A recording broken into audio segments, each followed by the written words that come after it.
My name is Scilla Elworthy, and I have been working for 35 years on the front lines of trying to resolve and prevent conflict, first on nuclear weapons and now with locally led peace initiatives.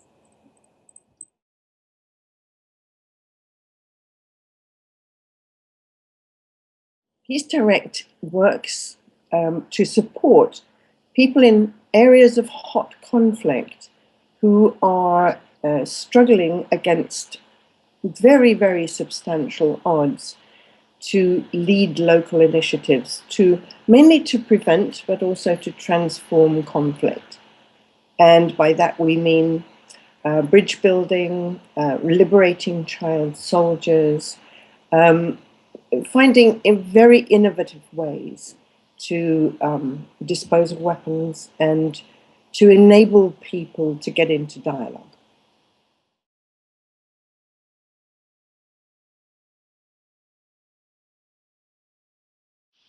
Yes, every year Peace Direct runs the Tomorrow's Peacebuilders Awards to enable unknown and unheralded, unsupported peace initiatives to tell their stories, to be made known, and hopefully, as a result, get support. The winner always receives support, and it's remarkable how, through this mechanism, we at Peace Direct get to know about those unsung local heroes who are doing so much at the grassroots level to ensure that armed conflict is prevented or stopped.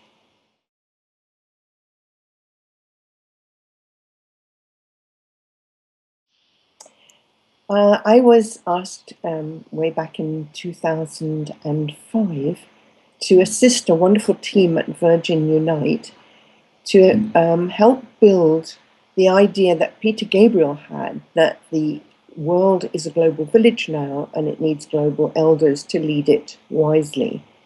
He went to his friend Richard Branson, and they went to Nelson Mandela, and gradually the initiative was built up.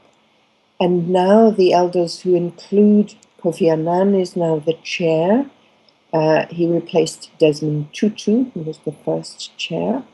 Mary Robinson is one of the elders, Graça Machel, Nelson Mandela's widow, and Jimmy Carter, of course, people representing cultures all over the world. And the elders do really extraordinary work. Behind the scenes, they don't take credit for what they do, but they've been active in Sudan, in Cyprus, in Zimbabwe, and in the Middle East, and unyielding, unstopping in their work to prevent conflict.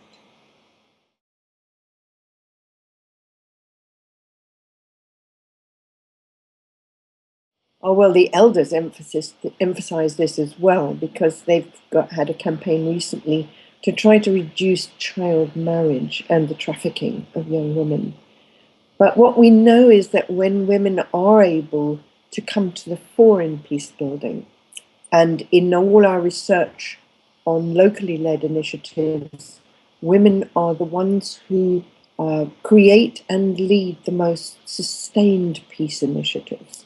And I'm thinking here about a young woman like Gululai Ismail in northwestern Pakistan, where it's one of the hardest places in the world to be a woman. And when she was only 15, she started Aware Girls to enable girls to get to school. And now, aged 26, she is leading the training of young men and women to go into the madrasas to identify those who are being trained to be jihadis, and to go home with them to their families to discuss why the Quran wouldn't want them to be suicide bombers. And so far, I believe they've prevented over 200 suicide bombings. So you can see the effectiveness of what such a courageous young woman can achieve.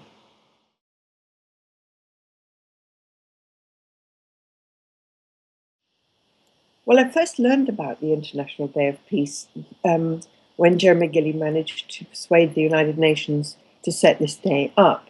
And I was obviously very enthusiastic supporter of that. And I love the way that Peace One Day and International Peace Day have profiled the otherwise very little known efforts of people on their own home territory, whether in Belfast or South London or in all parts of the world, people who just take it upon themselves to do something about the conflict in their area.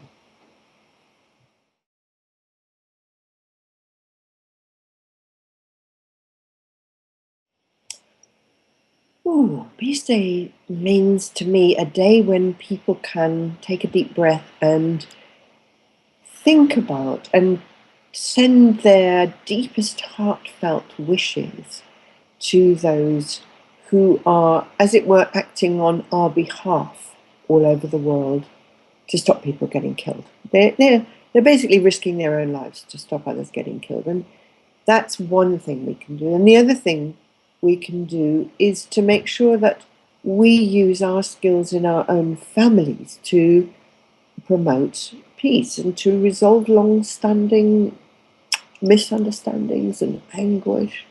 And we can do that by asking those involved if they would be willing to have a calm, quiet conversation and to speak from the heart and to speak in the first person.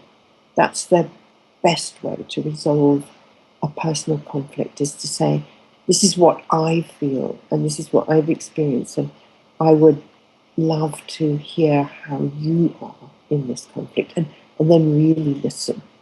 I believe that listening is the most powerful tool in peace building. Mm.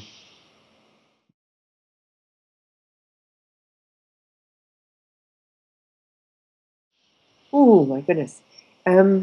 The main challenges we face, I believe, are the arms industry, which is one of the sectors, not the only one, that is heavily invested in the continuation of war.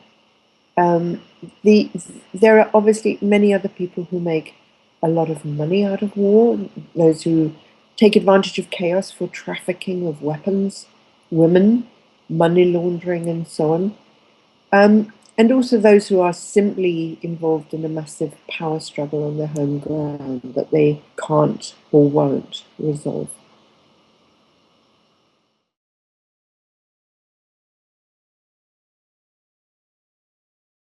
One of the ways that people can get involved is to get in touch with organizations like Peace Direct, Conciliation Resources, International Alert, many, many good peace-building organizations in this country, and go on their website and find out what they require in the way of help, what they want ordinary people to do.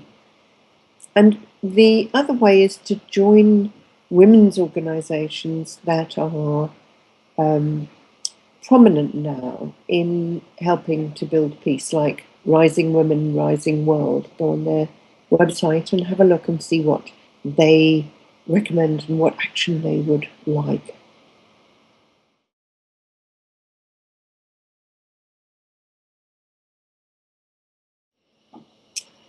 I firmly believe that war is no longer necessary.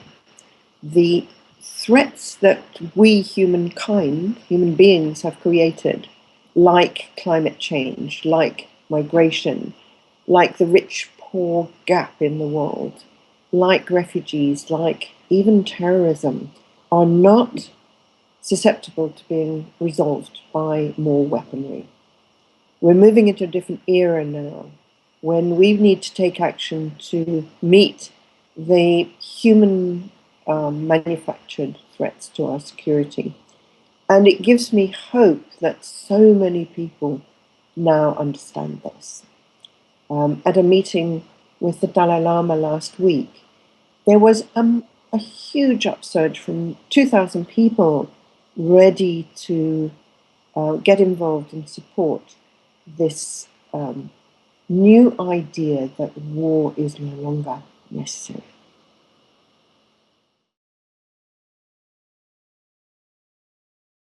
I would just like to bring to everybody's attention the white helmets in Syria.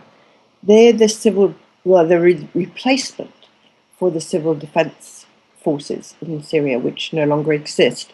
When the bombs fall, particularly the barrel bombs, everybody runs away. There are no ambulances, no fire brigade, nobody to pull people out of the rubble, except these volunteers in the white helmets. And these are young people, students, bakers, even an ex-fighter pilot, who now put on their white helmets when the bombs fall and run into the chaos and the rubble and the dust and pull people out. And they're credited with having saved many, many thousands of people. And in the effort, 130 of them have died. These are great heroes, and they've been nominated before she died by Joe Cox for the Nobel Peace Prize. And they are, I think, some of the greatest heroes I know. I've met them, I've listened to them, and these are extraordinary, extraordinary people.